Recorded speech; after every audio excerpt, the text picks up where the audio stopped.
Tapi saya ini punya ajaran yang sebetulnya agak sesat tapi masuk akal. Sementara orang Islam itu pokoknya guyon, kita bahagia dengan Islamnya, bahagia dengan Tuhannya, bahagia dengan Nabinya. Qul bi fadlillah wa bi rahmati fa bidzalika falyafrah. Assalamualaikum warahmatullahi wabarakatuh. Sahabat Ngoskus Baha dimanapun Anda berada, alhamdulillah kita bisa berjumpa lagi dalam pengawasan beliau melalui channel Ngoskus Baha.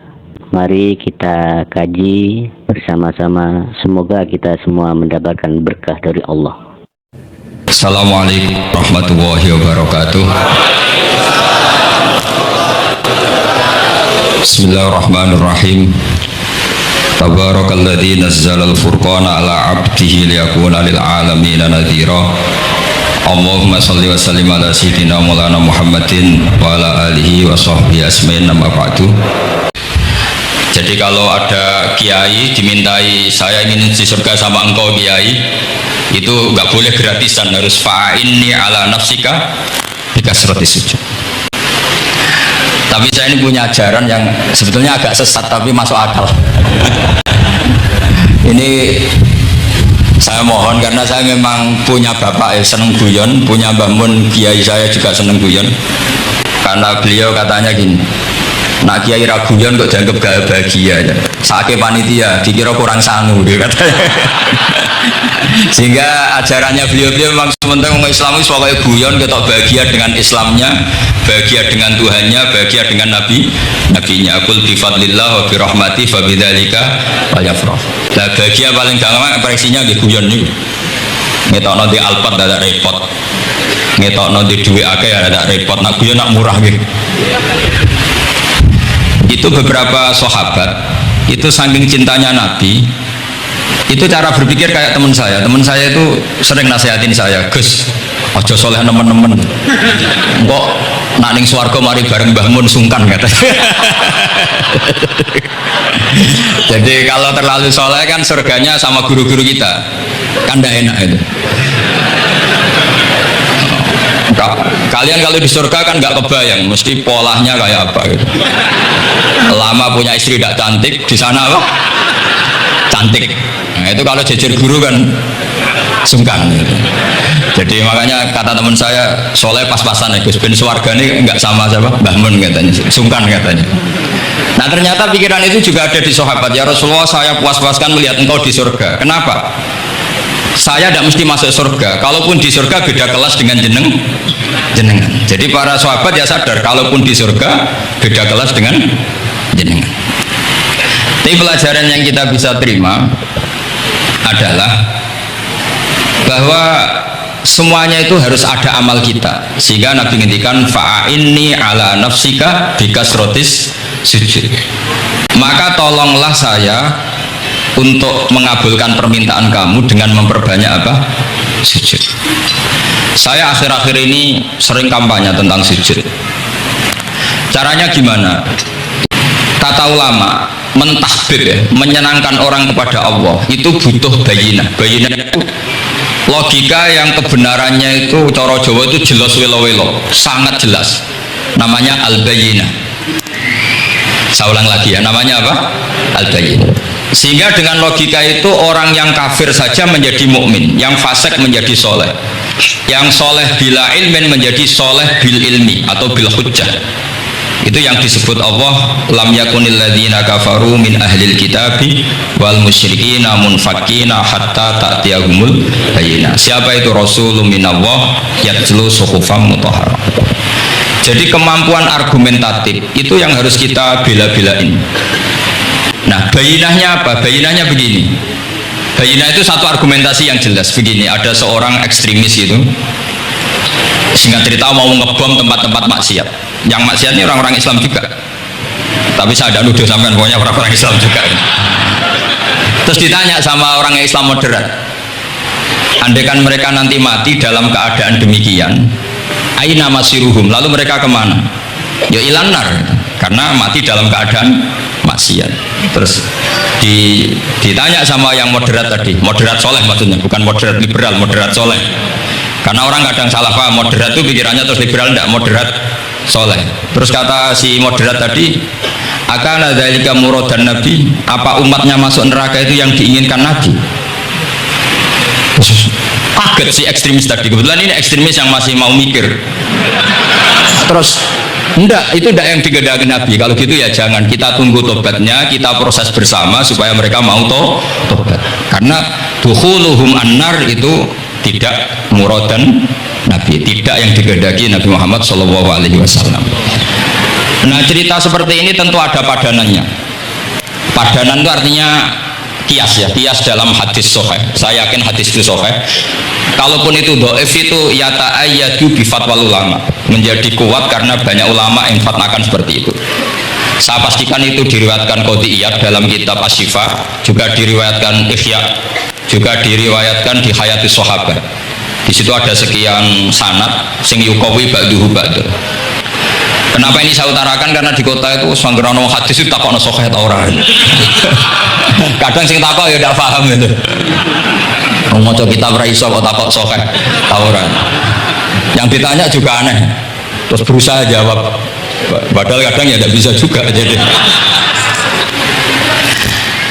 Di hadis itu ada penjelasan begini. Ada seorang Arabi itu orang Bedui, orang yang kurang peradaban, minta sesuatu pada Rasulullah SAW. Karena Nabi itu tidak orang kaya, Nabi tidak jutawan, tidak hartawan, dikasih. Mungkin kalau uang sekarang mungkin 50.000 atau berapa. Orang itu gerutu segrutu-gerutunya. Nabi kok pelit gitu, kira-kira seperti itu. Akhirnya sahabat ini merasa tidak nyaman, ingin, karena ini Arab ya, ingin mengadili ini.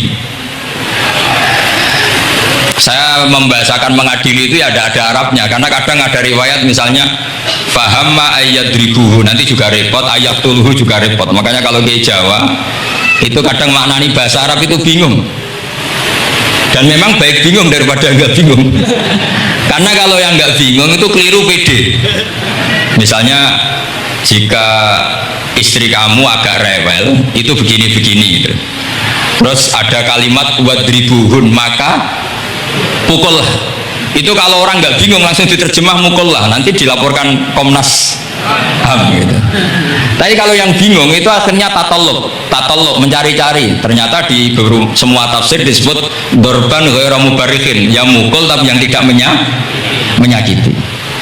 Jadi kekeliruan itu pasti dimulai orang-orang yang nggak bingung. Jadi ilmunya nggak cukup, akhirnya nggak bingung. Bingung itu penting. Loh betul. Nggak ada orang alim kecuali dari bingung. Karena orang alim itu nggak bisa pede. Karena referensinya banyak, kemungkinannya banyak. Sehingga mesti pikiran pertama kalau ada lafadz ini maknawi apa lafzi, ini mahmul apa enggak, ini mansuh enggak, ini muqayyad mutlak enggak. Ini sekaligus jadi pusat studi Quran, jadi supaya teman-teman memang seperti itu. Kata wadribuhun, maka pukullah. Saya masih ingat betul ketika Pak Quraisyah menulis di Membumikan Al-Quran tentang alak. Itu kalau orang ahli embriologi gimana nih alak segumpal darah, mesti tertawa-tawa karena nggak ada dalam proses embriologi orang lewat proses gumpal apa darah. Tapi kalau alak itu madatul kalimah dari kata aliko ya'liku alak, kan sesuatu yang menempel, jadi zigot yang berhasil menempel di dinding rahim itu yang jadi anak. Itu yang normal saja, memang itu terjadi. Ya barokahnya bingung tadi. Atau alak dimaknani segumpal darah tapi min haitsul jinsiyah. Artinya haitsul jinsiyah itu sejenis ini. Jadi bukan di proses embriologinya tapi di jenisnya, supaya orang tidak sombong diistilahkan min alak, tapi maknanya min jinsil alak, bukan alaknya tapi jenis alak. Itu kayak Abu Bakar itu kalau sedang bully manusia yang sombong-sombong itu, kamu kok sombong, kamu itu keluar min makhrajil bauli marrotan gitu. Supaya orang tidak sombong itu disilakan manusia itu yakhruju min makhrajil bauli apa marrotan. Kan kamu keluar dari makhrajil bauli berapa? 2 kali kan? Minar rojul lewat penis, terus nanti lahir juga lewat min makhrajil baul. Jadi untuk mengadili manusia supaya tidak sombong diistilahkan keluar min makhrajil baul marrotan. Nah mungkin alak kalau maknanya segumpal darah itu maknanya jenisnya seperti ini. Kenapa kamu sombong? Jangan digugat tentang itu proses embriologi kalau itu tidak ngalami itu. Jadi akhirnya barokahnya bingung itu alak dari proses embriologi maknanya apa? Ali kaya aliku, alakon sesuatu yang apa? Nempel, yang sukses nempel di dinding rahim. Tapi dari segi jenis mendidik tawadu, mendidik khafdul janah lil mu'minin, mendidik adul wal ingkisar, rasa hina, nah, itu dengan makna tadi. Saya teruskan. Si Arabi tadi karena dikasih 50.000 gerutu terus akhirnya Nabi memanggil Arabi tadi karena mau dipukulin sama sahabat. Gak tahu mau dipukulin atau mau dibunuh, gak tahu, pokoknya dikerasin lagi. Makanya nggak usah diterjemah. Kalau diterjemah nanti jadi bingung. Terus akhirnya dibawa sama Nabi, diajak masuk, dikasih banyak sama Nabi. Kasih banyak, ditanya sama Rasulullah, kamu sudah puas ya Arabi? Sudah ya Rasulullah. Hebatnya Nabi apa? Kamu harus menjelaskan ke semua sahabat saya kalau kamu sudah puas, karena tadi kamu ngomong yang bikin sahabat saya dongkol. Terus sekarang harus mengkonfirmasi. Ya Rasulullah. Di depan umum juga Nabi ikut. Ini Arabi tadi minta saya tak tambah, terus dia puas. Ahakada ya Arabiyu? Naam ya Rasulullah. Fajazakallahu min khairin wa asyiratin. Dia tegas, naam ya Rasulullah. Nah, pelajaran dari hadis ini adalah kalimat ini. Ini harus diingat-ingat. Setelah Arabi tadi puas, sahabat juga tahu apa pernyataan puasnya Arabi tadi. Nabi ngendikan begini, masalu hadza, perumpamaan orang ini dan saya itu seperti orang yang punya unta atau sapi atau kambing yang syarodat, yang liar. Fattaba'ahan nasu, kemudian orang-orang ikut membantu nangkap. Falam yaziduha illa nufuran, bantuan manusia-manusia ini malah tambah lari karena ini semua orang ini asing. Bagi unta ini kan asing, yang nggak asing kan hanya pemiliknya. Nah, terus kata si pemilik unta tadi, khallu baini wa baina naqati, sudah saya tidak usah dibantu. Fa ana arfaku, biasa lebih sayang kepada unta saya. Orang nggak ikut bantu semua, terus kemudian unta itu dipanggil, fa akhadha min kumamil ardi, kira-kira diambilkan rumput, terus unta itu mau nurut. Intinya apa? Kalau orang nggak bakat kiai, nggak bakat dai ilallah, kok ngajak-ngajak Islam itu falam yaziduha ila nufuron, kira-kira gitu. Karena lebih banyak emosinya ketimbang teknik proses tadrijinya, tasreknya. Akhirnya itu jadi pelajaran ke kita. Pelajaran kedua, Rasulullah ngendikan begini, andaikan kamu membunuh si Arabi tadi, bahasanya yang membunuh. Kalau ini tak terjemah nggak apa-apa, wong andaikan saja. Andaikan kamu membunuh si Arabi tadi dalam keadaan membenci saya, yaitu ngomentari Nabi adalah kikir, maka dakhalanna, orang ini akan masuk neraka karena dia mati dalam keadaan sakhitan dan Nabi SAW. Dia mati berstatus benci kanjeng. Tapi uniknya dalam Islam segampang itu. Ketika si Arabi tadi mencintai Nabi itu karena dibayar, karena diservis, dan itu cukup loh dalam Islam itu. Mencintainya Nabi itu karena dikasih uang lagi. Akhirnya dia senang Nabi meskipun karena dikasih uang. Tapi jangan diteruskan, setelah senang Nabi dibunuh masuk surga, ya tidak usah gitu. Nanti jadi repot tadi. Tapi intinya apa? Islam itu semudah itu. Yang menerima kebenaran karena servis saja diterima sama Allah Subhanahu wa Ta'ala. Nah ini di sini pentingnya kiai-kiai yang wasatiyah, yang ceria, yang gampang. Karena kita tidak ingin tanfir. Saya kemarin bikin makalah untuk 100 harinya guru saya Kiai Haji Maimun Zubair, tak beri judul Al-Intisar li Madzhabi Syekhina. Itu diantara yang saya tulis adalah Sayyidina Umar itu pernah diprotes sama banyak sahabat, termasuk Abu Bakar, karena Abu Bakar ke Umar ini lewat penunjukan. Kata para sahabat, ya Abu Bakrin, kamu memasrahkan umat ini ke ahladin nas, orang paling kasar, yaitu Umar. Tapi apa? Ketika ada sahabat yang memberanikan diri tanya Sayyidina Umar, namanya Abdurrahman bin Auf, kenapa engkau kasar pada umatnya Rasulullah SAW? Jawabnya Umar itu unik. Fawwah, laqad lintu hatta khasyitu waha fil lain, walaqad istatatu alaihim hatta khasyitu waha fis syiddah, fa ainal makhraj. saya ketika lunak sama manusia sebetulnya saya juga takut Allah ketika ngambil sikap lunak, karena lunak itu dianggap pembiaran. Bagi orang yang salah paham, lunak itu dianggap pembiaran. Kamu punya ponakan yang sering pacaran misalnya atau sering nakal, kamu lunak, itu dianggap pembiaran. Pembiaran itu tidak mendidik. Tapi kalau kamu sebagai Pak Le Pade terkenal keras, ponakmu ya ora tau sowan, itu ya ora iso didik, sama saja. Orang kau berdidik, sowan saja gak berani, ketemu kamu lari. Intinya apa? Terlalu lunak juga ada masalah, yaitu dianggap pembiaran. Terlalu keras juga ada masalah, kan hakikatnya nggak bisa didik. Orang-orang yang terlalu keras sama masyarakat ini kan nggak kau berdidik, karena wong roh wis melayu. Tapi nak terlalu apian, kayak pulau ini nyongkomu ya masih tak barno itu kan yo repot kan. Sehingga ngendikane Sayyidina Umar, fawwah laqad lintu linnas hatta khasyitu wa fillah. Ketika saya ngambil sikap lunak, sebetulnya saya juga punya khasyah karena dianggap pembiaran. Tapi ketika saya terlalu ekstrim, saya juga takut Allah. Jangan-jangan itu tanfir, menjadikan orang jauh dari orang-orang soleh, karena yang soleh terlalu keras. Fa'inal makhraj, lalu jalan keluarnya gimana? Ya jalan keluarnya tadi, wasatiyah tadi. Jangan lunak yang sampai pembiaran, ya jangan keras sampai orang tanfir. Ukurannya apa? Ya tanya anak-anak PSG nanti karena yang baru mengkaji apa wasatiyah.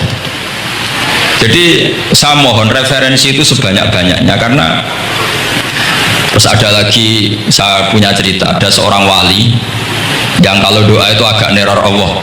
Tapi itu kalau nggak wali nggak boleh, harus jadi wali dulu baru boleh. Karena kalau wali itu keliru-keliru itu ya tetap sama Allah dibahasakan isek itu berontok. Enaknya kekasihnya Allah kan gitu. Makanya di antara doanya Habib Ali Al-Habsyi Shahibu Simti Duror itu doanya. Tapi kamu tidak boleh melakukan doa ini, dosa.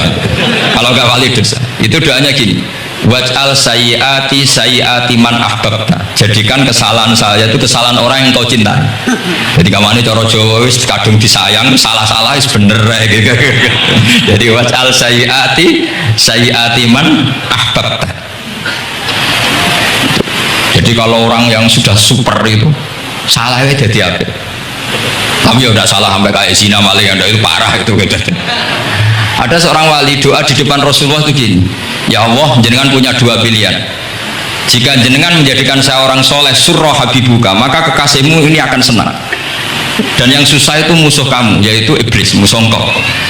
Tapi jika engkau ingin saya ini dolim, jadi orang dolim, yang susah itu kekasihmu, yaitu Nabi Muhammad SAW, yang senang musuhmu, yaitu iblis. Mohon jenengan milih mawon, nyenang no nyenang no kekasihmu, apa nyenang no musuhmu gitu. Ya sudah, kan Allah tidak punya pilihan. Mana mungkin Allah ingin menyusahkan kekasihnya, yaitu kanjeng Nabi Muhammad SAW.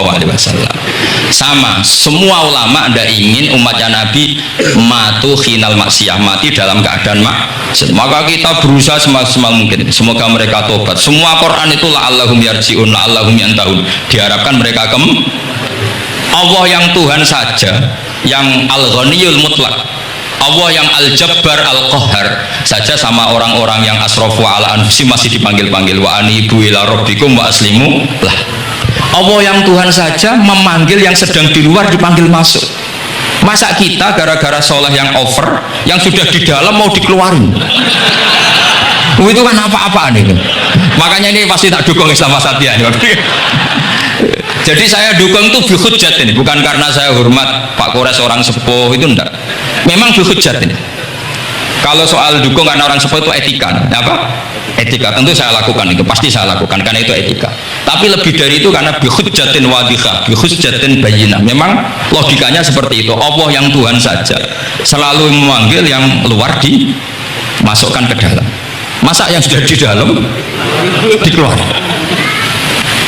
Makanya kitab Ithaf, kitabnya Sayyid Zabidi itu, Sayyid Murtado Az-Zabidi, itu bab takfir, itu beliau ngeritik entek ngamek corong Jawa sampai sekian kuras.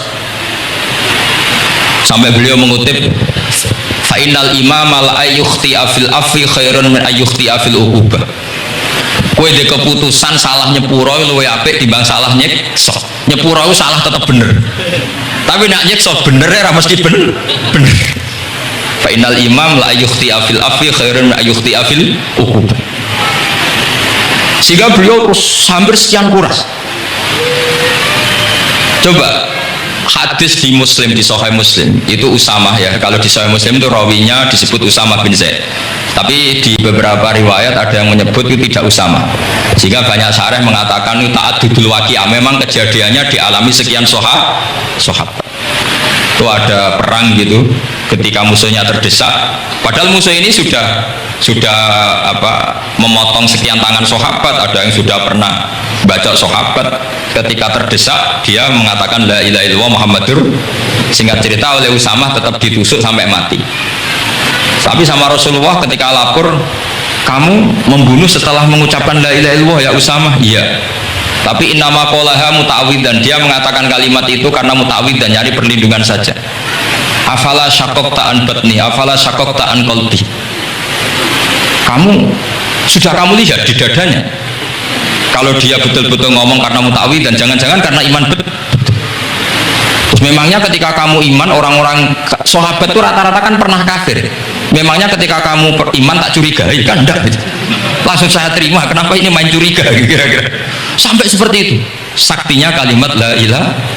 Jadi kalaupun diomongkan muta'awwidan saja tetap sah, meskipun ngomongnya hanya untuk perlindungan dari apa? Saf, dari pedang. Malah ada riwayat lain yang menyebutkan itu udah Usamah di tafsir Qurtubi itu yang ya ayyuhalladzina amanu idza darabtum fi sabilillahi fatabayyanu wa la taqulu liman alqa ilaikumus salama lasta mu'mina. Itu kalau di riwayat Qurtubi lebih ekstrim lagi. Si orang tadi tidak Usamah, jelas pastikan itu tidak Usamah, ada yang lain tidak Usamah. Itu bantah Nabi. Ya Rasulullah, andaikan belah dadanya orang itu saya belah, apakah kemudian saya tahu apa yang ada di hatinya? Jadi Nabi jadi dibantah. Ya rodok khawarid. Jadi Nabi masih dibantah. Kata Nabi, ya enggak, kamu tetap enggak tahu apa yang ada di hatinya. Loh, terus masalahnya apa? Masalahnya begini, setelah kamu belah dadanya, kamu tetap enggak tahu hatinya kan? Fala anta ta'lamu ma fi qalbi wala anta tusaddiqu ma fi lisani. Jadi kowe udah dadi wong kacau. Ngerti hatinya yang enggak, percaya lisannya juga enggak. Kan enggak ada hujah yang kamu ambil. Harusnya kata Nabi profesional dong. Nak roh hati ini rujukannya lisan. Lah ini enggak, hatinya kamu enggak tahu, lisannya enggak kamu percaya, langsung kamu pakai itu apa? Seperti saya sama jenengan kan gampang, aku raro niate sampean ngaji api apa raro. Sementing tak kon ngaji berarti seneng ngaji. Jadi jelas ada yang diambil. Makanya semenjak itu para ulama rata-rata itu hampir semuanya itu Islamnya wasatiyah. Karena ciri khas agama ini adalah wallahu yad'u ila daris salam, selalu memanggil-manggil supaya orang masuk. Gak ada ayat wallahu yukhriju min daris salam, itu gak ada. Allah mengusir orang min daris, gak ada. Nah, kalau sampean salahnya orang yang dicintai kayak Nabi Adam, nasib sampean. Nabi Adam itu salah karena makan apa sajaratil khuldi, kata cerita-cerita gitu loh. Nanti bisa diperdebatkan. Sajaratul khuldi itu nama larangan, itu nama salah sebetulnya. Nanti tanya Pak Kures, itu kan sebenarnya gini, istilah khuldin itu bahasa setan. Hal adulluka ala sajaratul khuldi wa mulki la yabla. Jadi iblis itu goda Adam, kamu ingin mangan pohon keabadian. Jadi kalau kita mengistilahkan sajaratul khuldi berarti mengesahkan istilah yang dipilih setan. Jadi masalah, makanya saya enggak pokoknya anut-anut umum wong muni sajaratul khuldi ya ikut sajaratul khuldi, tapi ini sebetulnya bahasa yang dipakai setan. Singkat cerita Nabi Adam itu akhirnya makan tapi tidak banyak, makanya sebagian ayat diredaksikan dzaqo itu ngicipi. Makanya ada akala, berarti dzauq juga disebut aklu, tapi aklu yang sedikit disebut dzauq atau dzaqo. Nah, ketika makan itu Allah duka, tapi duka be orang yang dicintai, diwarai. Cung Adam, kowe tak warai donga supaya tak sepuro. Jadi kaya anak apa minggat wong disayang, disangon ya minggat lah tak sangon. Makanya waj'al sayyiati man ahbabta. Disangoni fatalaqa Adam min rabbih kalimatin fataba alaih. Makanya saya kalau baca ayat itu cek enak, jadi Sampun maca iki cung ya kok ben. Dadi minggat digani HP mbek dhuwit engko nek wis kepen mulai ya mulai. Makanya itu jadi Quran itu luar biasa. Akhirnya Nabi Adam yang benar diusir tapi sudah bawa bekal dimarahi ya pengira. Nah ternyata apa? Maksiatu Adam itu maksiatu mu'azzimin, maksiatnya orang yang sangat menghormati Allah. Jadi kalau kamu ingin jadi wali itu pertama harus kamu berstatus al-mu'azzim, al-musabbih. Ternyata kata kuncinya gini, kata tafsir Ibnu Katsirin, waqo sama huma inni lakuma laminan nasih. Saya ini kan muridnya Mbah Maimun, muridnya bapak saya. Kan nggak kebayang orang pakai namanya Allah kemudian dusta. Jadi Nabi Adam dirayu setan kayak apa itu nggak pernah tertarik, nggak pernah tertarik. Tapi akhirnya setan bilang, wallahi demi Allah, bahwa saya menyuruh kamu makan buah khut itu laminan nasihin.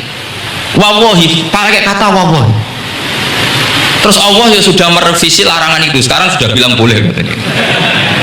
Nah karena kata pakai wallahi, terus kata Nabi Adam, fawwah wa izzatika ya rabbi ma dzanantu anna ahadan yahlifu bika kadiban. Ini dawuh Nabi Adam. Adam wis tak kandhani kok ora nurut alasan apa. Terus Adam atau pengiran wa izzatika, demi kehormatanmu ya Allah, fawallahi ma adzunnu anna ahadan yahlifu bika kadiban. Saya tidak pernah ngira ada hambamu, ada makhluk kemudian mencatut nama engkau kemudian dia dusta. Kenapa saya sebut-sebut nanti tadi asmani Mbah Mun?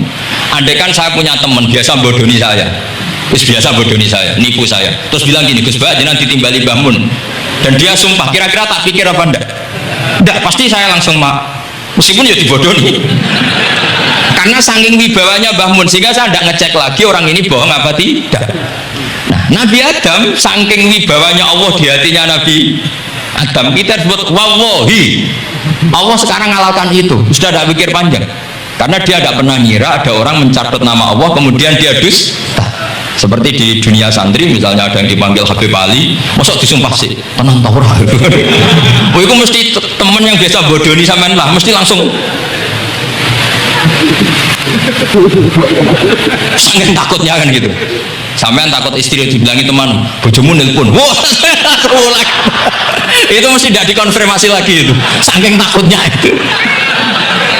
Nah Nabi Adam itu seperti itu, saking takzimnya kepada Allah sehingga ketika disebut wallahi, nah itu yang kata kuncinya waqo sama huma inni lakuma laminan nasihin fadallahuma bihur. Itu kalau sampean teliti, ini kesangannya Pak Kures pakai madatul kalimah itu kelihatan. Fadallahuma itu rujuknya ke iblis. Jadi Adam di situ korban terus. Kan waqo sama huma, iblis sumpah ke Adam Hawa. Fadallahuma, iblis menunjukkan Adam Hawa. Sehingga dia dua orang ini maksiat itu semuanya korban. Dia hanya sebagai objek. Kreatornya yaitu iblis. Tapi Nabi Adam sampai tertipu tuh gara-gara tadi. Wa izzatika ya rabbi ma'azunnu anna ahadan yahlifu bika kadiban. Ketika menyebut nama engkau, saya tidak pernah mengira ada orang menyebut nama engkau kemudian dia dusta. Saya bayangkan orang paling brengsek sekalipun teman saya kalau bilang Gus sampean dipanggil Mbah Mun, tentu tidak saya pikir lagi. Atau di pondok sini, Kang diceluk Habib Ali, ditimbali Habib Ali, sampean konfirmasi apa enggak? Enggak kan? Apalagi ini Allah Subhanahu wa ta'ala. Jadi uang nek sebakat wali itu begitu. Nah kalau jenis ini kok salah, itu waj'al sayyiati man. Kanjeng Nabi dalam lahirnya juga pernah salah dalam lahirnya, karena Nabi memberi izin orang-orang munafik gak ikut perang. Salahnya secara fikih adalah kewajiban perang zaman itu, karena zaman itu memang orang-orang kafir juga merangi kita sehingga kita dibolehkan merangi. Jangan hanya cerita Nabi perang berarti perang syariat aja gitu. Nabi perang karena diperangi. Jelas ayatnya udzina lilladzina yuqatalun, diberi izin bagi yang ngalami yuqatalun, diperangi baru diberi izin perang. Jangan langsung bangun tidur perang, itu gak ada ayatnya. Qatilul ladzina yuqatilunakum, merangi yang merangi kamu, wa akhrijuhum ya min haitsu akhrajukum, musir yang musir kamu. Jadi perang itu akibat bukan sebab. Akhirnya Nabi itu secara fikih itu salah secara fikih karena memberi izin orang munafik. Tapi Allah ketika sama Rasulullah Muhammad SAW karena kekasihnya ngendikane sudah dimulai afawwahu angka. Muhammad tenang wae wis tak sepuro. Cuma aku takok kena apa kok buka izin. Tapi itu kalimatnya afawwahu dimulai dengan kalimat yang menyenangkan, afawwahu. Jadi ibarat sampean salah sama orang tua. Wes sepeda bogor pamit itu serapa salah. Cuma aku tetap takok alasan apa gitu. Tapi bilang wis gak apa-apa, Cung. Sepeda motor iki mbok gowo mbok dol iku ora apa-apa. Cuma aku takok kena apa. Tapi mukadimahe ora apa-apa sih. Kayak apa Allah sama nabinya. Jadi mengkonfirmasi saja dimulai dengan afawwahu lima adin talahum. Wong karwan wong munafik gak ndek ngamal malah mbok ora perang. Ini malah ora tau khidmahkum.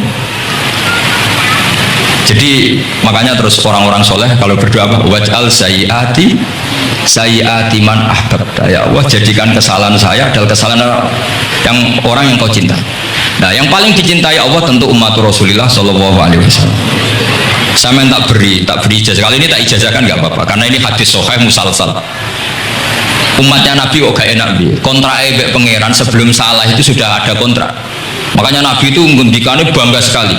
U'titu khamsan lam yu'tahunna nabiyyun qabli atau ahadun min qabli.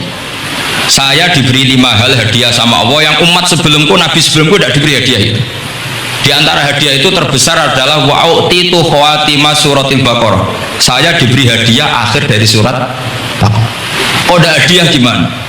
Allah itu sudah naikkan kontrak dengan kita. Kita disuruh doa sama Allah.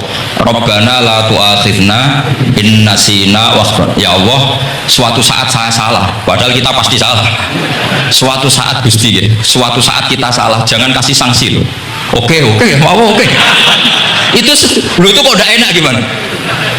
Sebelum kita salah, naikkan kontrak sama Allah. Rabbana la tu'akhidna in nasina aw akhtana. Ya Allah, jangan jatuhkan sanksi kepada kita jika suatu saat saya lupa atau salah. Qala na'am. Allah jawab, nah. Makanya Nabi senengnya bukan main tentang apa? Saya diberi hadiah akhir surat. Tapi sekarang jadi fitnah tadi. Yang kiai NU baca itu dipakai tahlilan. Kadang-kadang yang baca agak paham.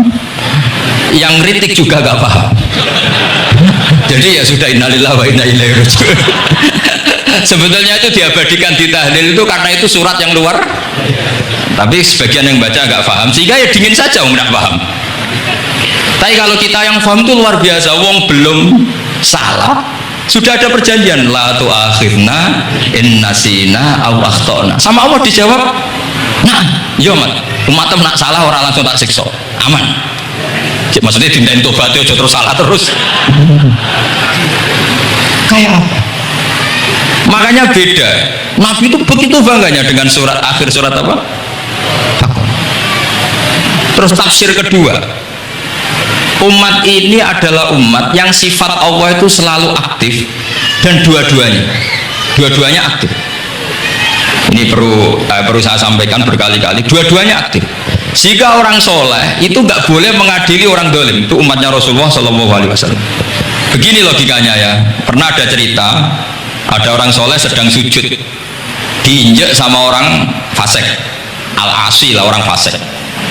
Karena orang soleh ini diinjek, orang soleh, bawaan orang soleh itu ya kadang gampang marah, bawaan orang soleh. Tapi pas marah itu nyatut nama Allah. Fawawahi la yaghfirullahu laka, pakai nama Allah. Andai kan dia bilang semane kue itu malah gak apa-apa gitu, karena miso-miso sendiri itu kan urusan dia, tapi pakai namanya Allah. Fawawahi la yaghfirullahu laka, Allah tidak akan ngampuni kamu. Itu Allah langsung memberi wahyu ila nabi hadza zaman, ke nabinya zaman ini. Allah ngendikan gini, ini yang cerita Rasulullah. Man dzalladzi yata'alla alayya alla aghfira li fulan faqad ghafartu lahu wa ahbattu amalak. Orang itu tak ampuni, yang sujud amalnya tak hilangkan. Kenapa? Allah tersinggung. Wong saya ini bisa aghfir, bisa ngampuni. Kenapa kamu nyifati saya hanya u'adzib? Jadi kira-kira Allah itu tersinggung. Wong sifatku itu ya yaghfir wa yu'adzib, kok mau ganti yu'adzib tok iku piye? Jadi sifatku kan hilang sitok itu. Paham ya? Jadi kalau kamu melihat orang-orang maksiat, pikiran kamu Allah yu'adzibuhum itu enggak fair. Bisa saja Allah yaghfiru lahum. Tapi kamu milih situ tok, yaitu sifat Yu'adzib itu enggak fair, harusnya ya yaghfiru liman yasha wa yu'adzibu man yasha. Tapi orang soleh ini wallahu la yaghfiru wallahu laka, itu Allah tersinggung. Kenapa tersinggung? Karena Allah hanya disifati yu'adzib, bukan disifati yaghfir. Padahal Allah bisa yu'adzib, bisa yaghfir. Sehingga Wahsy ketika seperti itu, dia qatilu ahabbin nas ila Rasulullah, yaitu Wahsy adalah qatilu Hamzah. Ketika Nabi da'a alaihi, tidak usah diterjemah, itu sama Allah malah Wahsy dikasih tobat. Bahkan turun ayat laisa laka minal amri syai'un aw yatuba alaihim aw. Jadi kita melihat ahlul maksiat, oke, kita tidak cocok dengan mereka, tapi tidak cocok tetap berharap mereka tobat. Kita tarbiyah, karena kita tidak boleh nyifati Allah yu'adzibuhum qatan. Mungkin ramal jadi pangeran kok kotan. Isawaya Allah yaghfiru lahum. Itu pelajaran bagi kita. Jadi ternyata si soleh tadi ditegur sama Allah, kamu tidak bisa seperti itu. Mangdalladzi yata'alla alaihi, yata'alla itu corong Jawa sumpah serapah. Kok iso aku mbok sifati u'adzib tok, wong aku iso aghfir. Makanya di Quran itu ada wa yu'adzibal munafiqina, ayatnya apa? Insya'a au yatuba. Ya ini dalil-dalil napa? Kalau jenengan mendukung Islam napa? Wasatiyah. Jadi an ilmin. Jadi saya dukung gerakan ini, satu an ilmin, dua memang secara etika. Pak Quraisy itu orang sepuh, tentu pilihan itu setelah sekian baca tafsir, baca referensi, beliau seorang akademisi, profesor, doktor. Tapi saya tetap mohon dukung kita itu an ilmin, apa? An ilmin. Memang dari awal Allah mensifati dirinya bisa yaghfir, bisa yu'adzib. Kenapa kita memastikan yu'adzib? Allah bisa yaghfir. Nah, dengan demikian kamu menetapkan sifat Allah dua-duanya.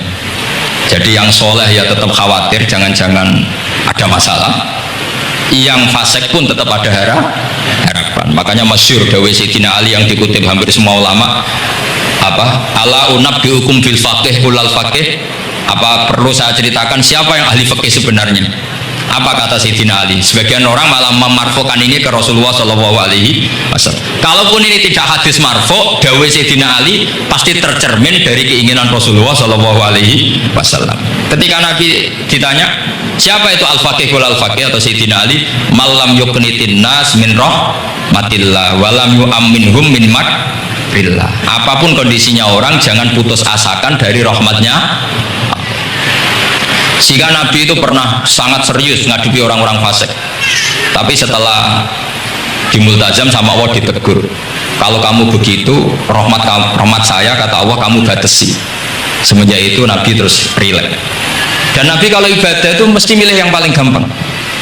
Ma khuyira Rasulullah sallallahu alaihi wasallam amroini ilakhtara apa? Aisarahuma, pasti milih yang paling gampang.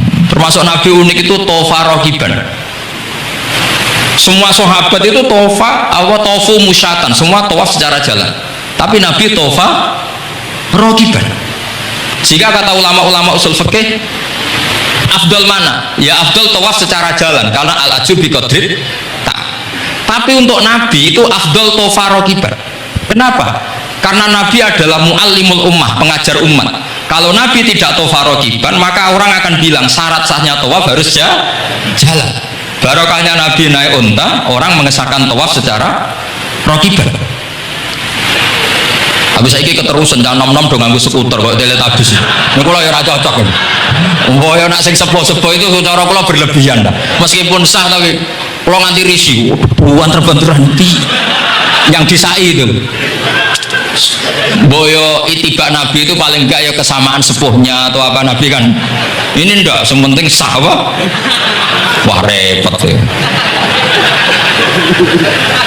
Terus bukti berdua gini, kalau Nabi itu ingin ibadah itu paling ringan. Suatu saat setelah Fathu Mekah, Nabi kayak apa rindunya sama Ka'bah al-Musharrafah itu, sama Al-Ka'bah al-Musharrafah. Nabi saking rindunya minta sama Abu Tolhah al-Hajabi, minta Utsman bin Tolhah al-Hajabi, Utsman namanya, minta kunci terus masuk Ka'bah. Itu keluar dari khimah, itu Nabi senangnya bukan main, karena Fathu Mekah. Membuka Ka'bah senangnya bukan, tapi setelah keluar dari Ka'bah itu kelihatan hazinan, kelihatan susah, tersiksa. Ditanya sama Sayyidah Aisyah, kenapa engkau gelisah padahal tadi kelihatan senang? Wajidtu anni lam adkhul, saya suka andikan tadi saya ada masuk Ka'bah. Kenapa ya Rasulullah? Jangan-jangan umatku ngira ini penting. dan itu berat. Sampai jadi perdebatan ulama fikih, apakah sunat masuk Ka'bah apa enggak? Sebagian ulama bilang enggak, alasannya Nabi getun, cara Jawa itu kecewa, nyesel. Kenapa saat tadi masuk? Jangan-jangan umatku nanti merasa itu keharu dan itu repot. Nah kita tidak usah dilarang, tidak punya kesempatan. Alhamdulillah. Dilarang nggak dilarang, juga tidak punya kesempatan. Nah, ini yang terakhir kenangan saya mau menerangkan dan tambah mahabbah kepada Rasulullah Shallallahu Alaihi Wasallam. Ini betul, ini sesi terakhir ini. Begini, salasun mangkun nafihi wajadah halawatal iman. 3 hal ini kalau ada pada kamu atau pada siapa saja, maka menemukan halawatal iman, manisnya iman. Ini mungkin yang jarang dijelaskan orang adalah manis itu apa? Kata Ibnu Hajar al-Asqalani sebagai pensarah Bukhari, termasuk manisnya manis adalah al-iltizat al-akli, merasa nyaman secara berpikir. Nanti saya bacakan takbirnya sebelum saya tutup ngaji bareng ini.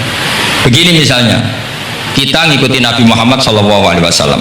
Tentu beliau punya al-jamalul wajhi, Nabi itu orang paling ganteng. Tentu beliau punya al-jamalul sauti, suaranya Nabi itu luar biasa. Tapi yang paling luar biasa tentu al-jamalul akli, akalnya Nabi itu luar biasa jamal, luar biasa indah. Artinya gini, andaikan Anda seorang profesor atau seorang alim alama, seorang kiai yang paling alim, terus dikasih tahu Nabi, misalnya dikasih tahu Islam, sing gawe donya iki iku Fir'aun, kan mesti kita tersiksa. Logikanya gimana? Wong Fir'aun lahirnya di bumi kok bikin bumi, kan dulu buminya timbang mesti iso turu sampean. Iki ajaran nopo iso turu. Tapi ajaran ini mengatakan sing gawe alam raya ini Allah. Allah itu awal, Allah itu qadim. Kan terus iso turu, sadone lah. Nek sing gawe luwih dhisik. Paham ya? Terus sing gawe iku ala kulli syai'in qadir, wis adone lah, jenenge gawe alam mesti ala kulli syai'in qadir. Nah, terus misalnya diajak paham ateis. Alam ini tidak ada, kemudian ada. Penciptanya apa? Ya ketiadaan. Oh, ora iso turu sampean. Bagaimana mungkin al-adam yakhluqu maujudan, alam yang maujud diciptakan oleh Adam. Oh, ora iso turu. Itu kata Ibnu Hajar al-Asqalani, halawatul iman itu adalah ibaratun anil iltizat al-aqli. Halawatul iman dan ibaratun anil iltizat, agama ini nyaman secara akal. Kita disuruh menuhankan zat yang turu sama. Oke, masuk akal. Nah, misalnya sampai di kabar saja, ini di kitab saya Fathul Bari, ini di juz 9, di kitab saya halaman 193 ya. Karena mungkin sampean beda cetakan atau nggak ada nomornya karena nggak punya, nggak tahu saya. Banyak ini tak. Tapi ini nanti saya tak tinggal di Mas Wafa ini. Nanti yang nggak punya di ngopi saja, di foto aja. Lumayan ben ngaji ku nganggo kitab, ben kok wong alim gitu, keren ya. Saya baca Bismillahirrahmanirrahim. Halawatul iman, beliau ngendikan wa yaltaddu bidzalika iltizazan aqliyan. Jadi orang merasa nyaman secara iltizazan aqliyan, akalnya merasa nyaman. Idzil iltizat al-aqliyu idrakuma huwa kamalun wa khairun min haitsu huwa kadzalik. Disuruh minum obat. Tentu secara watak kamu tidak senang karena obat itu pahit. Tapi kamu merasa nyaman setelah sakit minum obat, merasa nyaman karena ada harapan sembuh. Jadi watak kamu tidak senang, lidah kamu tidak senang karena pahit, tapi akal kamu senang. Wah, enak aja berarti suntik, berarti infus, berarti minum obat. Berarti itu namanya iltizazan aklian, akal kamu merasa apa? Nyaman karena telah melakukan sesuatu yang sesuai akal. Tak baca misalnya al murad bil hubbi huwa al hubbul aqli alladhi huwa itharu ma yaqtadi al aqlus salimu rushana wa in kana ala khilafi hawan nafsi kal marid yu'afu ad-dawa bi tabi fayan faru anhu wa yamilu ilai bi muqtada aqli. Kayak kita sakit tentu dioperasi itu tidak seneng, bayangno wedhus apa usus dewedel-edel kan enggak seneng secara hawan nafsi. Paham ya? Tapi secara akal, karena kamu divonis usus buntu, seneng mana setelah dioperasi sama sebelumnya? Nah, seneng dioperasi itu namanya al-iltizat al-aqli. Ini kata Ibnu Hajar al-Asqalani. Wal aqlu yaqtadi rujhana janibi dzalik. Nah, terus saya teruskan. Idzil iltizat al-aqli idrakuma huwa kamalun wa khairun min haitsu huwa. Jadi saya bayangkan, makanya saya kalau baca Quran itu sering saya nangis. Misalnya tadi, am khuliqu min ghairi syai'in am humul khaliqun am khalaqus samawati wal ard. Masa alam raya yang wujud ini semua maujudat kemudian dirumuskan bahwa penciptanya adalah al-adam, kenihilian, nihilisme. Kebayang nggak sampai ini suatu ruga enggak? Ono nabi terus congkoe kudu iman alam raya ini sing wujud diciptakno ketiadaan. Wes ra iso turu yakin dan bener itu. Tapi kalau nabinya bilang hadhil awalim atau hadhil alam khalaqaha Allah itu siapa? Al-Qadim, wajibul wujud, ala kulli syai'in qadir, lahul asmaul husna, lam yalid walam yulad walam yakul lahu kufuwan ahad. Oke, keren kan gitu. Itu jenenge al-iltizat al-aqli. Kalau kamu sudah ngalami seperti itu, wajada halawatal iman. Terus kata Ibnu Hajar al-Asqalani, terus wa yu'abbirus syarek yaitu Rasulullah sallallahu alaihi wasallam membahasakan al-iltizat al-aqli dibahasakan dengan halawatal iman. Jadi halawatul iman itu kamu harus ngalami al-iltizat al-aqli. Seperti misalnya dalam hukum sosial, kata ulama-ulama, laulam yakun maja'a bi Muhammadin dinan lakana fi aqlin nasi hasanan. Andaikan Muhammad tidak mengatasnamakan itu agama, akal pun mengatakan itu baik. Coba ajaran kita, ambek bojo sing apik, ambek anak sing apik, ambek tangga sing apik, itu kan enak. Coba kalau ajarannya gini, bojo taboki wae kesuwen, kon iki kowe iki ajaran apa kan kaget. Ambek tonggo, oh sing kontel, gak ngono tidak kok. Oh, iku ajarane nabi apa ajarane ekstremis kan bingung. Jadi makanya laulam yakun maja bi Muhammadin dinan lakana fi aqlin nasi hasanan. Itu namanya al-iltizat al-aqli. Saya kira demikian, mohon maaf. Assalamualaikum warahmatullahi wabarakatuh. Terima kasih kepada seluruh subscriber Ngaus Gus Baha. Alhamdulillah sudah kita ikuti bersama pengasahan beliau Gus Baha. Semoga seluruh yang beliau sampaikan menjadi ilmu yang bermanfaat bagi kita semua. Jangan lupa terus ikuti perkembangan dan sajian dari Ngaus Gus Baha. Sekali lagi terima kasih.